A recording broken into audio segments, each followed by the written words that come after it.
नमस्कार दोस्तों, मैं हूं रुद्रदेव और आपका स्वागत है मेरे YouTube चैनल अर्थ ड्वेलर रुद्रा पर। आज मैं आपको ले चलने वाला हूं अपने मस्कट के दूसरे दिन के सफर पर और यकीन मानिए ये पहले दिन से कहीं ज्यादा मजेदार और रोमांचक होने वाला है। अगर आपने मस्कट में मेरे पहले दिन का वीडियो नहीं देखा है तो कृपया उसे जरूर देखें। उसमें मैंने आपको मुत्तराह किला, मुत्तराह मार्केट और वहां के शानदार नज़ारों के बारे में बताया था। उसका लिंक मैंने डिस्क्रिप्शन में डाल दिया है। और हां, अगर आप नए हैं तो लाइक, सब्सक्राइब और बेल आइकन जरूर दबाएं ताकि आप मेरे अगले वीडियो मिस न करें। चलिए शुरू करते हैं। तो दोस्तों, मैंने अपना दिन शुरू किया क्राउन प्लाजा CEGC और यकीन मानिए यहाँ का ब्रेकफास्ट बहुत ही लाजवाब था। ताज़े फलों से लेकर सॉफ्ट ऑमलेट्स और कुछ ट्रेडिशनल ओमानी डिशेस, हर चीज़ बेहतरीन थी। थोड़ी देर बाद Ahlan Arabia travel and tourism की शटल बस मुझे लेने के लिए आ गई। उनकी टाइमिंग और सर्विस दोनों ही शानदार हैं। अब जैसे ही हम होटल से निकले, हमारी जर्नी शुरू हुई सुल्तान काबूस रोड और फिर अल नुजहा स्ट्रीट से होकर। देखिए यहाँ की सड़कें कितनी साफ सुथरी और व्यवस्थित हैं और शहर की वास्तुकला यानी आर्किटेक्चर बेहद शानदार है। ये मॉडर्न और ट्रेडिशनल ओमानी स्टाइल का परफेक्ट मिक्स है। सड़क के दोनों ओर की हरियाली और सफाई आपको जरूर आकर्षित करेगी। लेकिन दोस्तों, ये सब यूं ही नहीं हुआ। ओमान में सुल्तान कबूस के शासनकाल में बड़े पैमाने पर इंफ्रास्ट्रक्चर का विकास हुआ। उन्होंने सड़कों, अस्पतालों, स्कूलों और मस्कट जैसे शहरों को मॉडर्न बनाने पर विशेष ध्यान दिया। सुल्तान कबूस को आधुनिक ओमान का निर्माता कहा जाता है। उन्होंने न सिर्फ देश को आर्थिक रूप से मजबूत बनाया, बल्कि लोगों की जिंदगी में खुशहाली भी लाई। यहाँ की सड़कों का नेटवर्क और शानदार कनेक्टिविटी उनकी दूरदृष्टि और मेहनत का नतीजा है। और ये जो सड़कों के किनारे हरियाली दिख रही है, वो अल हज़र पर्वतों के बैकग्राउंड के साथ और भी खूबसूरत लगती है। ऐसा लगता है जैसे सफ़र ही अपने आप में एक टूर हो। सच में ओमान की खूबसूरती और विकास की कहानी दोनों ही दिल छू लेने वाली है। ये दोस्तों, हम पहुंच गए हैं शानदार अल बुस्तान पैलेस पर। सबसे पहले यहाँ के एंट्रेंस गेट पर एक नजर डालिए। इसे देखकर आपको शाही एहसास होगा। बड़ी बड़ी मेहराबें, खूबसूरत नक्काशी और पारंपरिक ओमानी डिजाइन का शानदार प्रदर्शन। ऐसा लगता है जैसे ये गेट ही आपको अंदर के भव्य नज़ारों के लिए तैयार कर रहा हो। यहाँ की साज सज्जा इतनी शानदार है कि आप खुद को किसी राजमहल के दरवाजे पर महसूस करेंगे। जैसे ही आप गेट के अंदर आते हैं, सामने शानदार गार्डन आपका स्वागत करता है। और दोस्तों देखिए, इसे चारों ओर से घेरते हुए अल हज़र पर्वत और ओमान की खाड़ी इसे और भी खास बनाते हैं। इस जगह की खूबसूरती हर दिशा में अलग अलग रंग बिखेरती है। ये वाकई एक वास्तुकला का अद्भुत नमूना है। यहाँ आकर आपको महसूस होगा कि आप किसी पोस्टकार्ड की दुनिया में खड़े हैं। क्या आप यकीन कर सकते हैं, ये सिर्फ एक होटल नहीं बल्कि एक कलाकृति और इतिहास का जीता जागता उदाहरण है। यहाँ की हर चीज, चाहे वो दीवारों की नक्काशी हो या गार्डन का लेआउट, सब कुछ बेहद परफेक्ट है।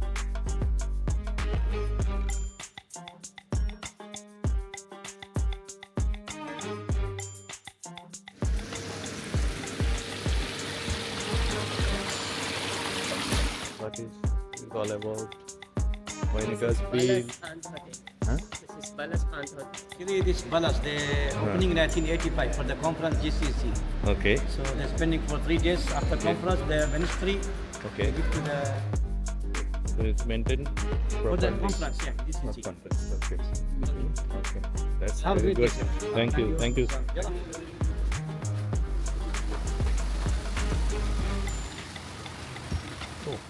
पैलेस में थोड़ा समय बिताने के बाद हम आगे बढ़े मरीना बंदर अल रोदा की ओर, जो यहाँ से सिर्फ 3 किलोमीटर दूर है।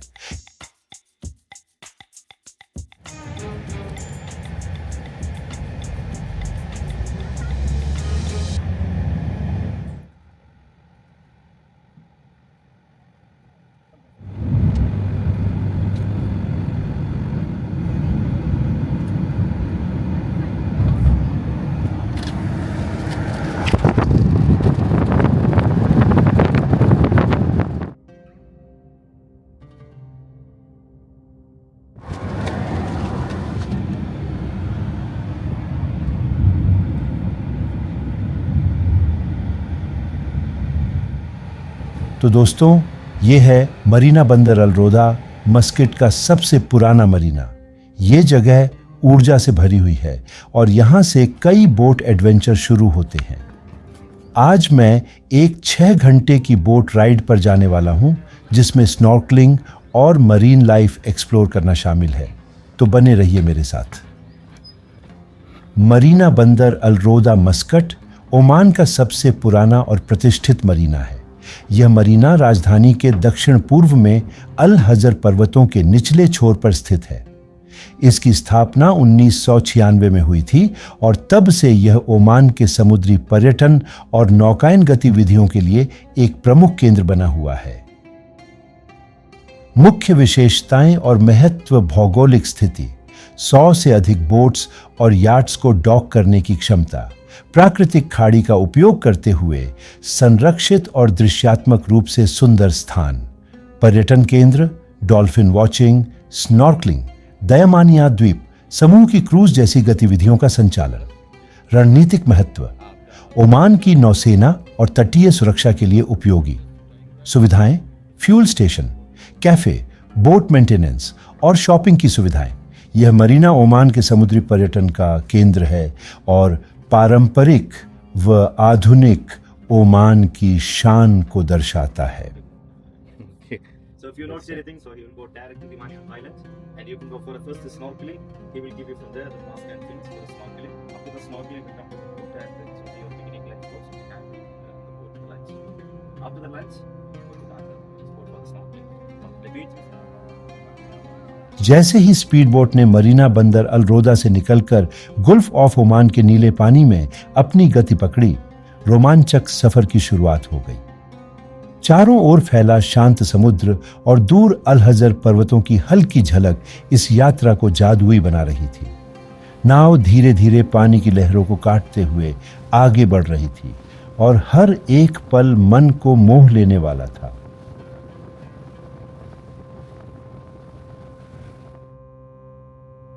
गुल्फ की चमचमाती लहरें हमारी नाव के साथ खेलती नजर आईं। सफर को और भी आरामदायक बनाने के लिए नाव में वॉशरूम की सुविधा थी। साथ ही यात्रा के आयोजकों ने स्वादिष्ट लंच बॉक्स का भी इंतजाम किया, जिसे समुद्र की ठंडी हवाओं के साथ खाना और भी मजेदार हो गया। लगभग 1.5 घंटे के सफर के बाद हम पहुंचे दयामानिया द्वीप समूह, जो 9 छोटे छोटे द्वीपों का समूह है। ये द्वीप अपने अद्भुत कोरल रीफ्स और समृद्ध समुद्री जीवन के लिए मशहूर हैं। जैसे ही हम द्वीपों के पास पहुंचे, पानी का रंग हल्के फिरोजी से गहरे नीले में बदलने लगा। पानी इतना साफ था कि कोरल और मछलियां साफ नजर आ रही थीं। दयामानिया द्वीप समूह में कुल 9 छोटे द्वीप शामिल हैं। ये द्वीप अपनी प्राकृतिक सुंदरता, जीवंत समुद्री जीवन और कोरल रीफ्स के लिए प्रसिद्ध हैं। नाव को कोरल रीफ्स के पास रोका गया और यह दृश्य वाकई में सांसें रोक देने वाला था।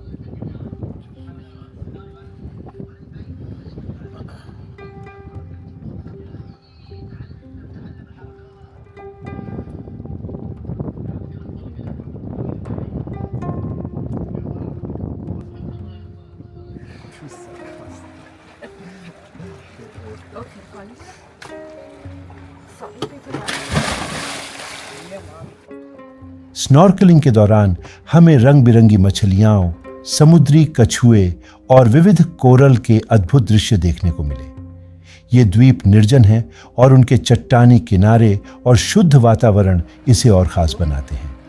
दयामानिया द्वीप समूह तक की ये यात्रा प्रकृति की गोद में बिताए गए सबसे यादगार पलों में से एक थी। वापसी के सफर में भी मन इन खूबसूरत नज़ारों और अनुभवों में खोया रहा।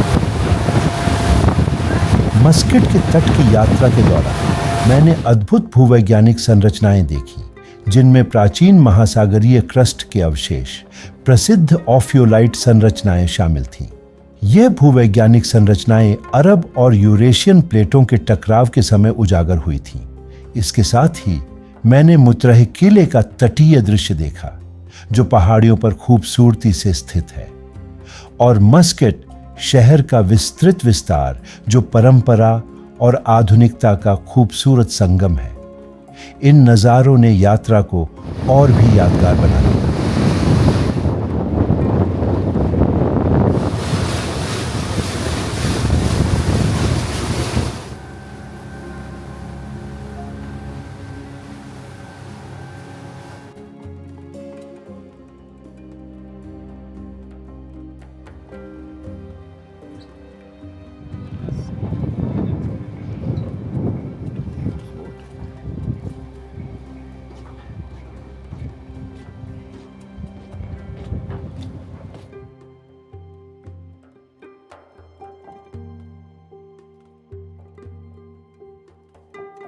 मरीना बंदर अल रोधा से मेरी वापसी की यात्रा वाकई में जादुई थी। जैसे ही स्पीड बोट किनारे लगी और हमने सड़क का सफर शुरू किया, ओमान की ओफियोलाइट बेल्ट के नज़ारे सबका ध्यान खींचने लगे। ये अनोखी चट्टानें जो समुद्र की परतों की भूवैज्ञानिक संरचना का हिस्सा है, ओमान की समृद्ध प्राकृतिक धरोहर है। दुनिया में गिने चुने स्थानों पर ऐसी चट्टानें देखने को मिलती हैं। सर्पेंटाइन और पेरिडोटाइट की परतें दोपहर की धूप में चमक रही थीं और उनकी रफ बनावट वाकई अद्भुत लग रही थी।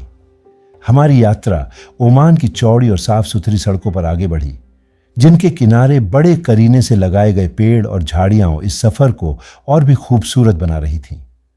सड़क घाटियों के बीच से निकल रही थी और दोनों तरफ ऊंची ऊंची चट्टानें खड़ी थीं, जो इस क्षेत्र की भूवैज्ञानिक विविधता को दिखा रही थीं।